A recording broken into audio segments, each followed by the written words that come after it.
اعوذ باللہ من الشیطان الرجیم، بسم اللہ الرحمن الرحیم۔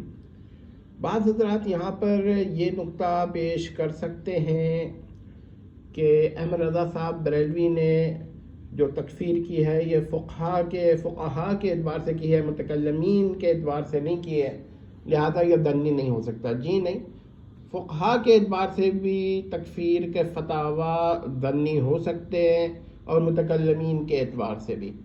اب یہ ہے کہ کیا کس کی بات مانی جائے گی؟ تو دیکھیے ایسا ہے کہ اگر کسی عقیدہ دنیہ کا اختلاف ہو تو تکفیر جو ہے دنی ہوگی، خواہ فقہا کریں خواہ متکلمین کریں۔ مثلا اگر متکلم کہتے ہیں کہ صفات کے منکر ہیں بعض حضرات، میں عین کی بحث نہیں کر رہا بلکہ نفی صفات کی بات کر رہا ہوں، کیونکہ کچھ لوگ سمجھتے ہیں کہ عین کا انکار نفی صفات ہے، ایسا نہیں ہے۔ لیکن بہرحال نفی عینیت صفات بھی ایک کمزور مذہب ہے، لیکن بہرحال ان کے دلائل ہیں اور میں نے حساب لگایا تھا تو ان کی جانب سے لائن والا غیر پہ 20 کے قریب اعتراضات ہیں۔ اب میں اس پہ کبھی بحث کروں گا۔ تو میں یہ کہنا چاہتا ہوں کہ دیکھیے فقہا یہ جب کبھی تکفیر کرتے ہیں تو یہ بھی دنی ہوتی ہے، کبھی قطعی ہوتی ہے، کبھی دنی ہوتی ہے۔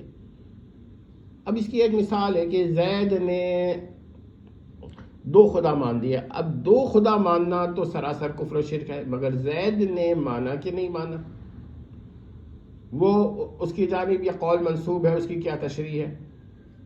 دوسری مثال لے لیں، زید کہتا ہے کہ تکفیر جو ہے نا، شرک جو ہے، معاف کیجیے، شرک صرف 2 عقیدوں میں بند ہے، یعنی بلکہ 3، کہ غیر اللہ کو واجب الوجود ماننا، قدیم ماننا، یا اس کے لیے کوئی صفت ذاتی ماننا۔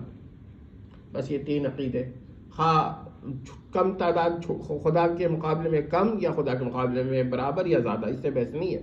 صرف یعنی آپ اگر ایک مخلوق کے لیے ایک ذرے کا بھی علم ذاتی مان لیں تو وہ کفر و شرک ہو جائے گا۔ اب مخلوق کے لیے جو علم ذاتی ہوگا وہ مخلوق نہیں ہوگا تو حادث تو ہوگا نا، لیکن کفر و شرک ہے۔ تو کہنے کی کیا بات ہے؟ اب اس کا مطلب یہ ہوا کہ انکارنیشن کا عقیدہ اس کے لیے شرک نہیں رہا، اس کے نزدیک نعوذ باللہ استغفر اللہ، اللہ اور نبی کا علم بالکل برابر مان لینا، یعنی جو کچھ واجب عقلی، ممکن عقلی، محال عقلی میں باری تعالیٰ جانتا ہے وہ سب نبی جانتا ہے، مگر نبی کا علم جو ہے حادث ہے، یا عطائی کہہ لیں ان کے اصطلاح میں، یا باری تعالیٰ کے علم کو ذاتی کہہ لیں یا قدیم کہہ لیں۔ بہرحال تو اب کیا ہوگا؟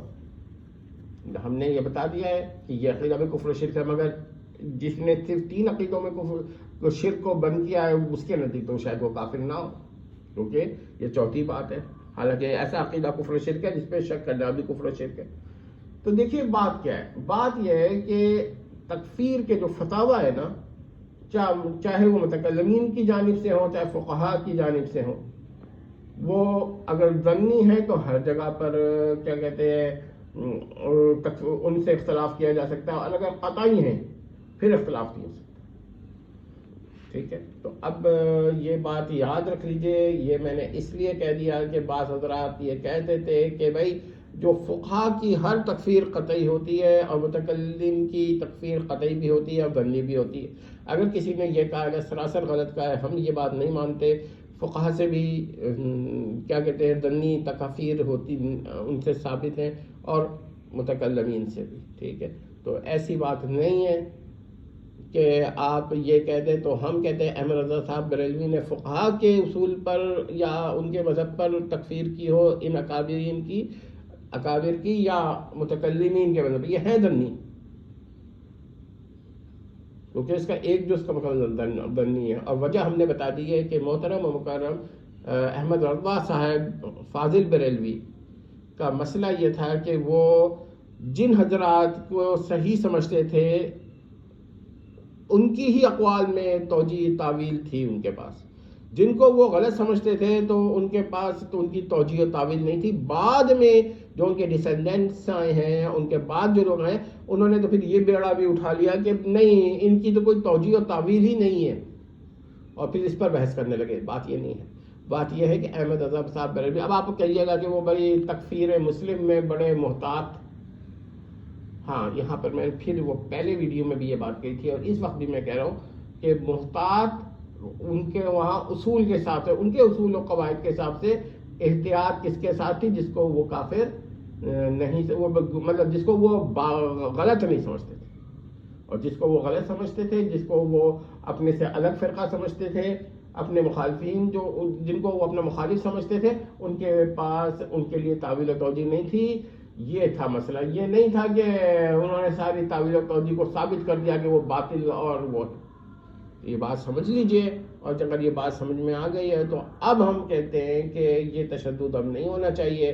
تمام کسی بھی مسلمان کی تکفیر اسی وقت ہوگی جب وہ اپنا کفر ثابت کر دے یا بالکل قطعی کوئی بنیادی کا انکار کر دے. دیکھیے یہاں پر پھر دو مسئلہ ہے، کسی عقیدے کا کفر ہونا اور بات ہے، اور کسی شخص کے بارے میں اس عقیدہ کفریہ کا منسوب کرنا اور بات ہے. تو یہ دونوں میں فرق کریں.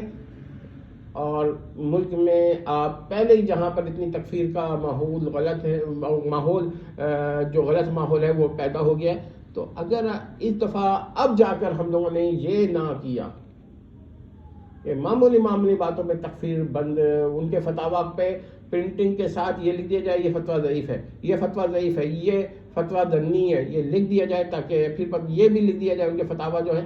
ایسے ہمارے حساب سے ان کے اصل فتاوا وہی 6 جلدیں ہیں جو امجدیہ سے چھپی ہیں. اس کے بعد اگر ایک فتویٰ بھی، ایک فتوے کا ایک لفظ بھی جو ایسی کسی فتوے میں آیا ہے، اب تو 30 کے قریب فتاوا ہے، تو وہ تسلیم نہیں ہوگا. باقی اگر انہوں نے ایکسپینشن کیا ہے تو اس کو تفسیر فتاوا کہیے، تو فتاوا رضویہ نہیں کہ فتاوا رضویہ وہی 6 ہیں. امید کرتے ہیں کہ آپ کو مسئلہ سمجھ میں آ گیا ہوگا. والسلام تمام.